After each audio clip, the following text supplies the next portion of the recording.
చేస్తాను, నేను కదిరి ప్రజలు నాకు ఈ పట్టం కట్టించినారు, నేను దీన్ని కంప్లీట్గా ఎక్కడ లేని విధంగా ఒక కుప్పం కూడా డెవలప్ కాని విధంగా నేను డెవలప్ చేస్తాను అని నా సొంత నిధులతో చేస్తానంటున్నాడు.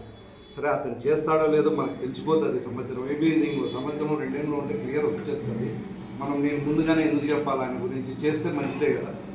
ముఖ్యంగా మేము సూట్ ప్రశ్నలు అడుగుతాను. ఆయన తెలుసో లేదు, మీకు బాగా గుర్తుంటే ఎలక్షన్లకు ముందు ఆయన కారులో కందికుంట వెంకటప్రసాద్ అనే పేరు మీద ఉన్న కారు రిజిస్టర్ అయిన కారులో 2 కోట్ల చిల్లర డబ్బులు దొరికినాయి. ఆ డబ్బు ఎక్కడి నుంచి వచ్చింది? ఇది ప్రజల్లో ఉన్న ప్రశ్నలు ఇవన్నీ. నేను ఒకరిని అడుగుతానని కదా, ఆయన ఎవరు అడగలేకపోతున్నారు కాబట్టి నేను అడుగుతున్నా. ఎక్కడి నుంచి వచ్చింది ఈ డబ్బు? ఎవరిది ఈ డబ్బు? దీన్ని క్లెయిమ్ చేసినావా, లేదు ఇదేమన్నా దొంగ డబ్బా?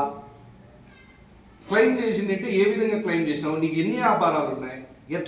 ఎట్లా ఈ క్యాష్ 2 crores క్యాష్ ఎలక్షన్ టైంలో దొరికింది అంటే అంత సామాన్యమైన విషయం కాదు. ఇది ఏదో ఒక అలిగేషన్ చేసేసి గమ్మున ఉండేది కాదు. 2 కోట్ల రూపాయలు జవాబుదారీ నువ్వు చెప్పాలా ప్రజలకు. నీదని చెప్పుకుంటావా లేకపోతే ఎవరిదన్నా చెప్తావా? చెప్పు, దానికేం అభ్యంతరం లేదు. రెండోది, వచ్చి రాగానే గవర్నమెంట్ వచ్చేస్తానే మా కుటాగల్లాలో శాండ్ ఉండింది. ఆ శాండ్ ప్రజలది. Jagananna colony housing free sand dump చేసి పెట్టింటారు. అదేదో ప్రైవేట్ వాడు తోలిండేదో ఇంకోటి కాదు, 100% అది గవర్నమెంట్ది. గవర్నమెంట్ అక్కడ డంప్ చేసి వాళ్ళకున్న అవసరాల రీత్యా జగనన్న కాలనీకి తోలడానికి శాండ్ పెట్టారు. ఈ శాండ్ దగ్గర రాత్రికి 3 రోజులు టార్గెట్ పెట్టి దగ్గర 2 కోట్లు విలువ చేసే శాండ్ ఏం చేశాడో అర్థం కావడం, ఎవరు ఎత్తుకొని పోయినారో తెలియదు. దీని గురించి అడిగితే దానికి ఏం సమాధానం చెప్తాడో అర్థం కాదు. మళ్ళా నెక్స్ట్ డే సెకండ్ డే ఏం చేశారు? కదిరి హిందూపూర్ రోడ్లో ఒక సైట్ ఆయనదని చెప్పుకుంటూ డిస్ప్యూట్ ఉండి బొరుగులు ఫ్యామిలీకి సంబంధించిన సైట్ ఏదైతే ఉందో ఆ సైట్కి ఎల్లో పెయింట్ కొట్టేసి బీగం వేసేసాడు. అది ఒక కబ్జా చేసి పెట్టుకున్నాడు. అడిగే వాళ్ళు లేరు, ఏమైనా చేస్తాడు. మేము వ్యాపారాలు చేసుకొని 4గురికి ఎంప్లాయ్మెంట్ ఇచ్చి సంపాదించుకుందాము అంటే మమ్మల్ని చేయనీడు. ఇంకా ఇవన్నీ చేసుకుంటూ పోతే నెక్స్ట్ దాని తర్వాత ఇప్పుడు మనకు వైన్ షాపింగ్ ఆయన మాట్లాడితే జగన్మోహన్ రెడ్డి గారి గురించి, ఇంగోరు గురించి, మిథున్ రెడ్డి గారి గురించి మాట్లాడుతున్నాడు. సరే, అది రెడ్ బుక్లో ఉన్న పేర్లు కాబట్టి వాళ్ళ పని అదే కాబట్టి అది లోకేష్ బాబు, చంద్రబాబు నాయుడు గారు చూసుకుంటున్నారు. సరే, దాన్ని ఫేస్ చేసేకి మిథున్ రెడ్డి గారు రెడీగా ఉన్నారు, జగన్మోహన్ రెడ్డి రెడీగా ఉన్నారు. ఇబ్బంది ఏం లేదు, వాళ్ళు ఫేస్ చేస్తారు. ఈయన పరిధిలో ఉండే పని కాదు అది. ఇక్కడ గత సంవత్సరము వైన్ షాపులు ప్రైవేటీకరణ, కొత్తగా ముందు గవర్నమెంట్ నడుపుతానేది ప్రైవేటీకరణ చేసి ఇక్కడ వైన్ షాపులు టెండర్లు చేసుకున్నాడు. అవి సిండికేట్ చేసుకొని టెండర్లు నడిపినాడు. ఇప్పుడు ఆ టెండర్లు ఎవరికి వచ్చినాయి? ఆ టెండర్లో వచ్చింది ఎంఆర్పి ధరలకి టౌన్లో ఎందుకు అమ్మడం లేదు? 10 నుంచి 30 రూపాయలు రేటు చేసి క్వార్టర్ మీద ఎవరికి పోతుంది ఆ 10-30 రూపాయలు? సిండికేట్ చేసింది నువ్వే, అందరికీ తెలుసు. నువ్వు కాదు అంటే తప్పించుకుంటే అయ్యే పని కాదు అది. అందరికీ తెలుసు, పబ్లిక్ అందరికీ, కాన్స్టిట్యూన్సీలో అందరికీ తెలుసు. ఏ నియోజకవర్గంలోనూ ఇది జరగడంలా, కదిరి టౌన్లో జరుగుతూ ఉంది. దీనికి కర్మ నువ్వు మళ్ళీ మాట్లాడితేనేమో ఎక్కడన్నా అన్యాయం జరిగినా, కబ్జాలు జరిగినా నేను చూడలేను, అవన్నీ ఎవరిని ఉపేక్షించేది లేదు. నా పార్టీ వాళ్ళని ఉపేక్షించను, వైసీపీ వాళ్ళని ఉపేక్షించను, కేసులు కడతాం, ఎవరినైనా లోపలికి పంపిస్తాను. దీనికి సమాధానం చెప్పాలి కదా ఆయన. ఇది జరుగుతూ ఉంది కదా. వైన్ షాప్ నేను చెప్పేది ఏముంది? వాళ్ళ పార్టీ వాళ్ళు తాగుతారు, మా పార్టీ వాళ్ళు తాగుతారు. ఎవడు పోయినా 20 రూపాయలు, 10 రూపాయలు, 30 రూపాయలు చేసి అమ్మేస్తున్నారు. ఎవరు దీనికి రెస్పాన్సిబుల్? ఇంత అన్యాయం జరుగుతుంది. నువ్వు మాట్లాడాలి కదా, నువ్వు నిజాయితీ పరుడు కదా, ఎందుకు మాట్లాడటంలా? దీనికి సమాధానం నువ్వు చెప్పాలా. ఊరికేనే నేను ఉంటాను, ఏదేదో మాట్లాడతా, అధికారులను పంపిస్తా, దాడులు చేయిస్తా అంటే కుదరదు. ఆయనకు మోసం జరిగింది. 1 సైడ్గా నువ్వు తెలుగుదేశం పార్టీ వాళ్ళందరినీ పీక్కొని పోయేసి నువ్వు ఎలక్షన్ జరుపుకుంటువి. అప్పుడున్న రామయ్య అంకులు గెలిచా 2004లో. మళ్ళీ 2009లో నువ్వు టికెట్ తెచ్చుకుంటువి. 2009లో ఏం జరిగింది? పిఆర్పీ నుంచి సిద్ధారెడ్డి గారు పోటీ చేసినారు. సిద్ధారెడ్డి అన్న పోటీ చేసినాడు. పోటీ చేస్తే 18,000 ఓట్లు మెజారిటీ వచ్చింది. అదే సిద్ధారెడ్డి అన్న పోటీ చేయకపోయిందంటే నువ్వు గెలవు. నీ గుండెల మీద చేసుకొని చెప్పు. సిద్ధారెడ్డి అన్న పోటీ చేయకపోయింటే నువ్వు ఆ రోజు గెలవలేవు. ఆ రోజు ఏదో అదృష్టం కొద్దో 2009లో గెలిచినావు. గెలిచినప్పటి నుంచి నీ పని ఎన్నని చెప్పుకుంటావు, ఇంకా అంతా నీ పని నువ్వు చేసుకుంటూ పోతివి. సరే, మళ్ళీ దాని తర్వాత 2014 వచ్చేసా. 2014లో ఎవరి మీద నువ్వు పోటీ చేసిందన్నా? నీ పక్కన ఉన్నాడు నా చాందుబాష అన్న, 5 ఏళ్ళు ఒక కౌన్సిలర్ ఉండే అన్న. మా పార్టీ అన్నను గుర్తించి ఒక 2 నెలల 3 నెలల వ్యవధిలో ఆయన తెచ్చి ఎలక్షన్లో నిలబెడితే ఆయన మీద ఓడిపోతూ ఉన్నాను. నువ్వు ఎంత చెప్పుంటే నేను స్ట్రాంగ్, నేను గెలుపు, నాకు ఎంతో బలం ఉంది అంటావు. నీ పక్క నుండి కౌన్సిలర్గా నువ్వు టికెట్ ఇచ్చి నువ్వు ఉన్న నీ పక్క నుండి ఆయన నీ మీద నిలబడి ఓడిపోతుంది స్వామి నువ్వు. దాని తర్వాత మళ్ళా 2019కి వచ్చేద్దాం. 2019కి వచ్చేస్తే మా సిద్ధారెడ్డి గారు ఆ పొద్దు పార్టీ టికెట్ ఇచ్చింది. సిద్ధారెడ్డి గారు గెలిచి 27,000 మెజార్టీతో గెలిచినాడు నీ మీద.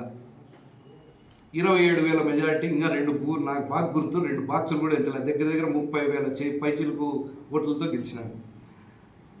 ఇంకా మన్నటి గురించి చెప్తాం. 24లో ఎలక్షన్ ఏం జరిగింది.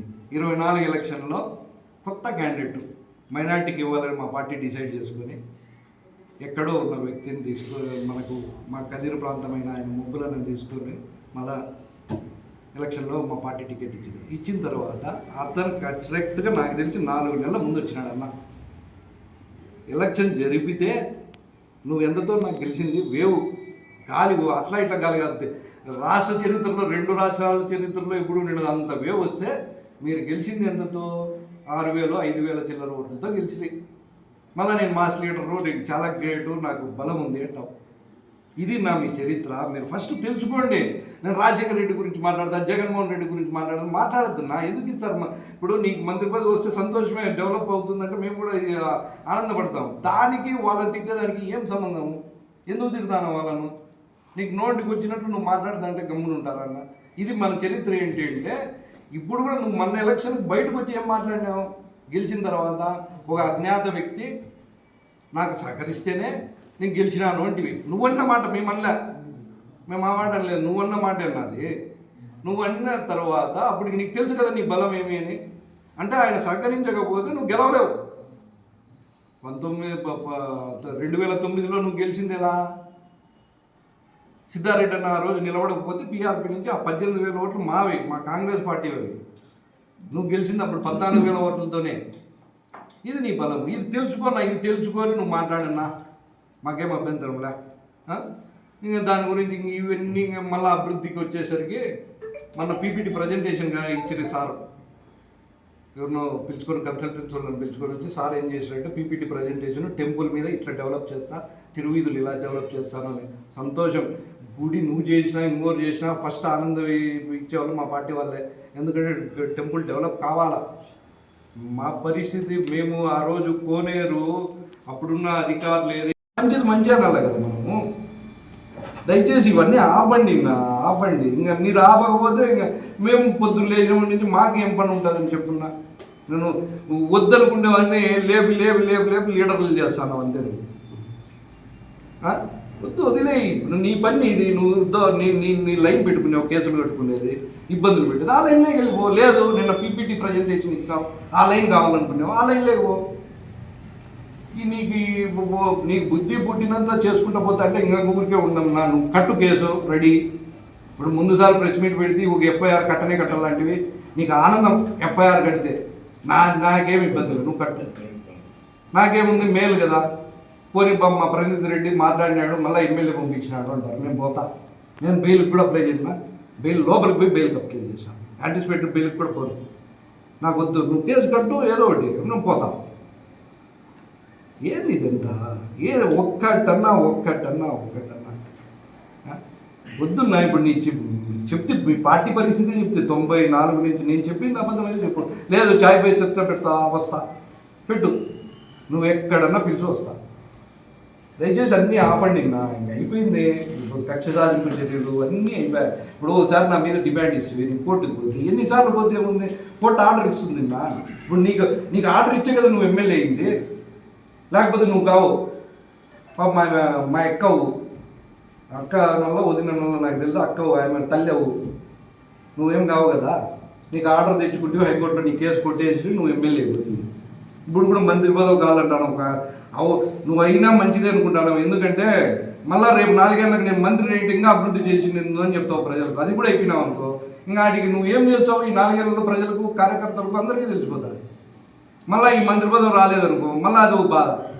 నేను వచ్చింటే అని చెప్పుకుంటాను ఇంకా రేపటి నుంచి. అది వచ్చేసి చూసేసాం అనుకో, ఇంకా అయిపోయా. నా అన్నిటికీ ప్రిపేర్ అయినాం, ఇబ్బంది ఏమిందా. మీరు ఈ పద్ధతిలో ఈ పంతాలో పోవాలనుకుంటే ఐఎమ్ రెడీ. నేను దానికి సిద్ధంగా ఉన్నా. నాకేమి వేరే పనులు కూడా అన్నీ ఆపుకుంటా. నా పని ఇదే చేసుకుంటా, మీరు ఇదే చేసుకోండి. 100% డిఫర్మేషన్స్ ఉంటాయి. ఇప్పుడు ఏదైతే నేను నష్టపోయినానో కేవలం ఎమ్మెల్యే గారి ద్వారానే నేను నష్టపోయినా. దీని మీద డిఫర్మేషన్ సూట్ వేస్తాను. లీగల్గా కూడా కోర్టుకు పోతా. కోర్టుకు పోయేది ఎలాగా అనేది ఎమ్మెల్యే గారే నాకు నేర్పించినారు ఈ 9 నెలల్లో. కోర్టు అంటే ఏమి, ఎలా తిరగల్లా, ఏం కేసులు వేయాలా అని నాకు నేర్పించి ఆయన చేసినాడు. నేను కోర్టుకు పోతా. ఆయనకు కోర్టు అంటే ఏమనేది బాగా తెలుసు. ఆయన కేసులు చూసినోడే, కొత్త ఏం కాదు.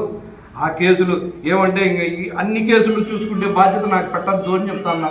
ఈ సందర్భంగా మీ కేసులు ఉన్నాయి, నా కేసులు ఉన్నాయి, ఒకటే పని అయిపోతే కష్టం. వేరే పనులు పెట్టుకుందాం. మీరు అభివృద్ధి చేయండి, మేము ఆనందిస్తాం. సంతోషం.